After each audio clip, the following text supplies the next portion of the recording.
Hi everyone, hello everyone, જય શ્રી કૃષ્ણ. ખુશ્બુ ગિરીશચંદ્ર પરીખનો આ video like, share અને સબસ્ક્રાઈબ કરવાનું ભૂલતા નહીં.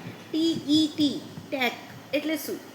શિક્ષકના કયા વિભાગનો તેનું ફૂલ ફોર્મ હોય છે અને તેમાં કેટલા વર્ષનો અભ્યાસ હોય છે, કેટલા વર્ષનો સિલેબસ હોય છે, સિલેબસની અંદર કઈ કઈ ચોપડીઓ વાંચવી જોઈએ, કઈ કઈ પ્રકારનું પુનરાવર્તન હોય છે, રિમાર્ક્સ હોય છે અને રિઝલ્ટ હોય છે.